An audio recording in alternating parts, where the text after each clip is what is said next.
Tiap kali nyobain smartwatch atau jam tangan pinter, bagian yang paling saya keluhin itu soal daya tahan baterainya, Pak. Polanya tuh biasanya gini ya, makin pinter itu smartwatch, makin komplit fiturnya, ya biasanya makin boros baterai. Ya ada sih yang baterainya bisa tahan sampai berhari-hari. Cuma ya lagi-lagi kepentok sama fitur yang terbatas banget. Ya ribet aja gitu kalau jam tangan yang seharusnya standby di pergelangan tangan kayak gini, jadi nggak bisa dipakai.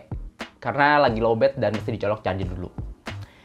Tapi ada yang beda nih pas saya nyobain Huawei Watch GT3 ini. Pinter iya, fiturnya macam-macam iya, tapi kok baterainya awet-awet aja ya.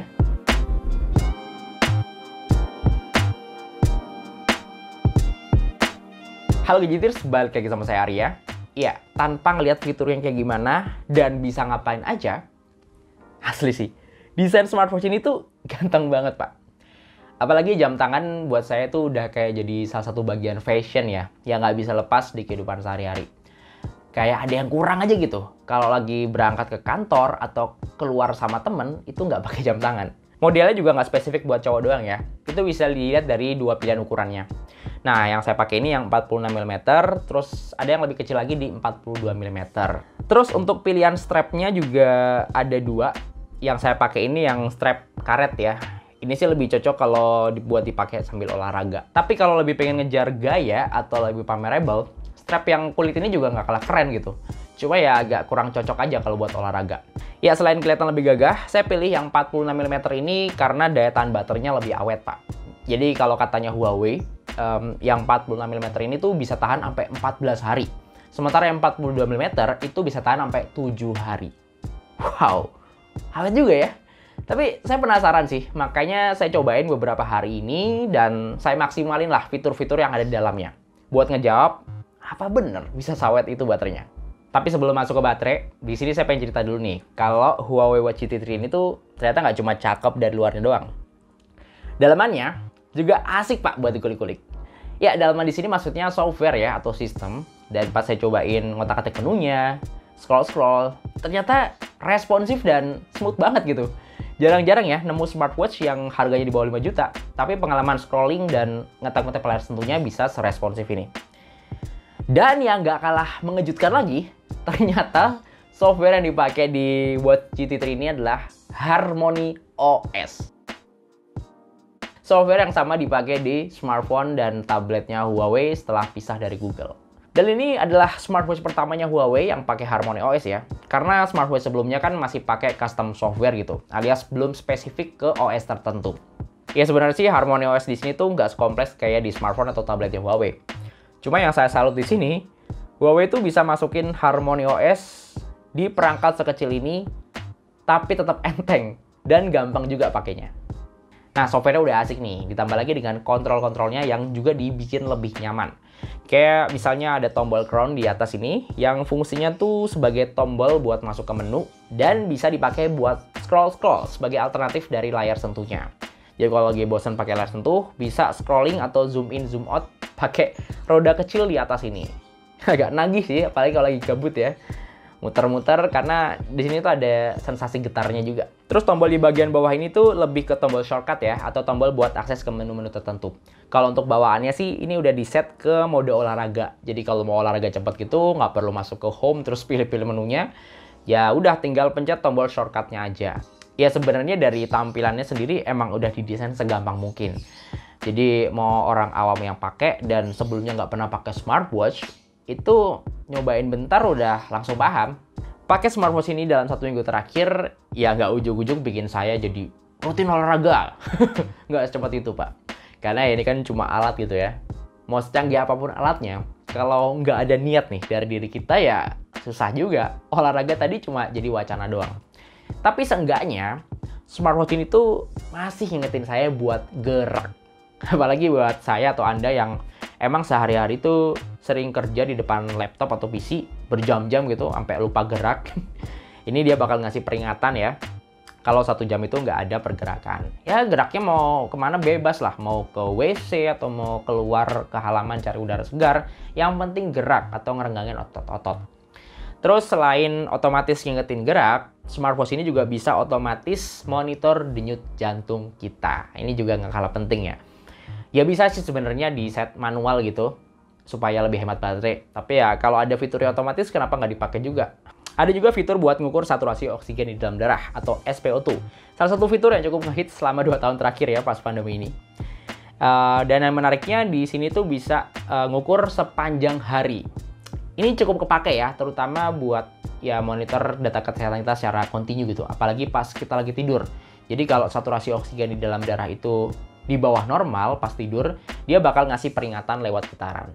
Sebenarnya mantau data-data kesehatan dari layar smartwatch ini tuh udah lega banget ya, karena secara ukuran juga cukup gede gitu. Tapi memang kalau pengen mantau data yang lebih detail, itu bisa lewat layar smartphone yang tentu harus dikonekin sama smartwatch ini. Oh ya, kalau untuk pairing atau pas dikonekin ke smartphone, mau itu smartphone-nya yang bukan Huawei juga ternyata gampang banget dikonekinnya. Nggak ada fitur yang dibatasin, semuanya sama. Bahkan untuk yang lintas platform kayak di iPhone gitu, ini juga bisa banget. Karena kan aplikasi Huawei Health yang memang jadi jembatan antara smartwatch dengan smartphone, itu juga tersedia di Play Store dan juga App Store. Cuma kalau yang iPhone ini tuh sebenarnya nggak ada kendala sih. Cuma agak ribet ya. Kayak misalnya pas lagi pairing pertama itu kan minta akses Bluetooth.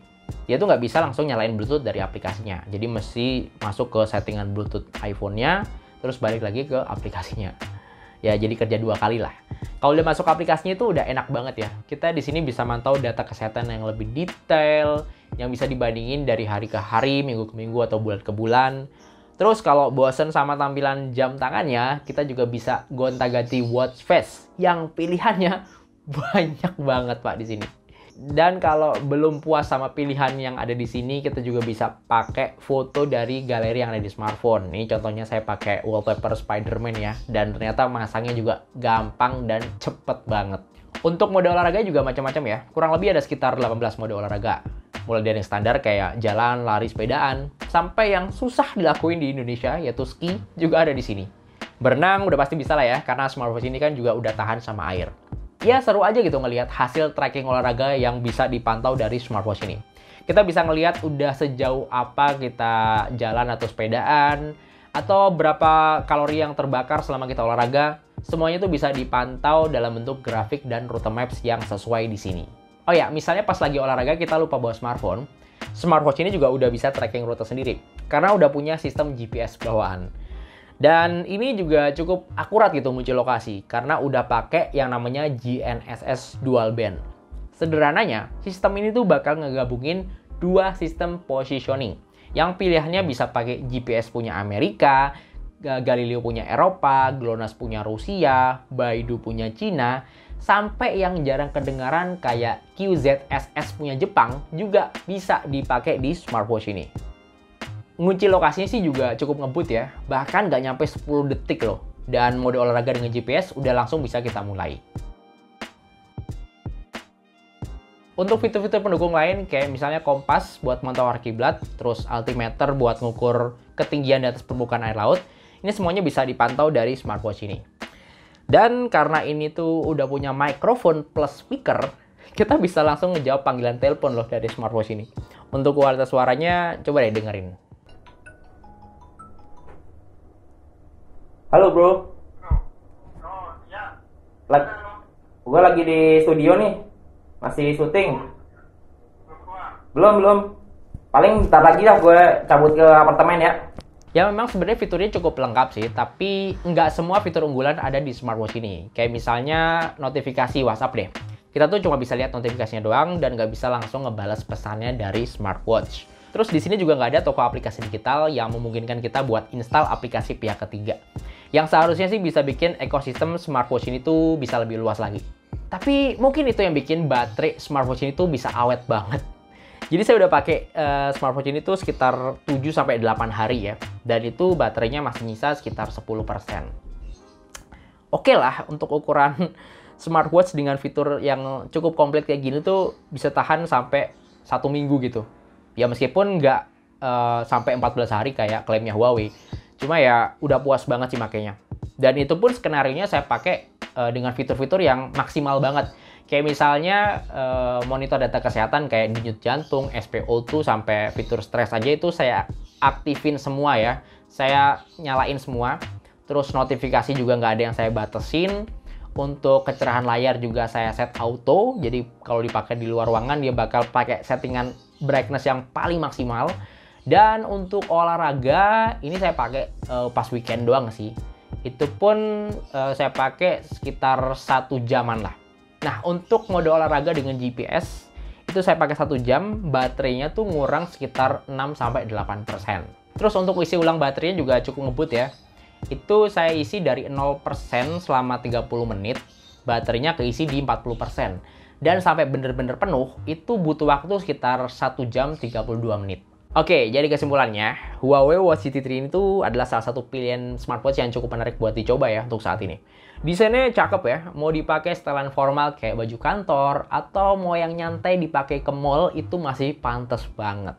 Fitur-fitur monitor data kesehatannya juga lengkap, dan yang saya suka sih bisa di-set otomatis. Jadi nggak perlu capek-capek ngukur manual lagi. Terus mode olahraga juga banyak gitu ya, tinggal sesuaiin aja sama kebutuhan. Dan GPS-nya Pak, ini akurat dan cepet banget ngunci lokasinya. Dan itu tanpa ngorbanin daya tahan baterainya yang emang udah lumayan badak untuk ukuran smartwatch.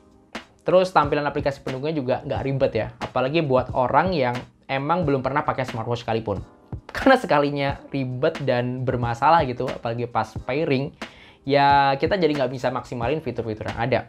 Apalagi buat fitur-fitur yang emang harus connect sama aplikasi di smartphone. Kayak fitur buat ngatur data kesehatan, sampai fitur buat gonta-ganti watch face dengan pilihan yang lebih banyak. Oh ya, info aja nih, kalau smartwatch ini tuh udah bisa di pre-order ya di blibli.com mulai dari tanggal 8 sampai 26 November ini. Dengan harga mulai dari Rp3.399.000. Oh ya, khusus yang 42 mm bisa dapetin harga yang lebih spesial lagi loh. Soalnya ada cashback Rp500.000 plus bonus strap kulitnya. Dan kalau pengen dapetin diskon Rp150.000 lagi, bisa pakai kode voucher berikut ini. Oke, segitu aja dulu video Huawei Watch GT 3. Untuk ngecek spek lengkap dan link pembelian smartwatch ini, seperti biasa, Anda bisa cek linknya di kolom deskripsi di bawah video ini ya. Ya, terima kasih sudah nonton video ini dan sampai ketemu di video berikutnya.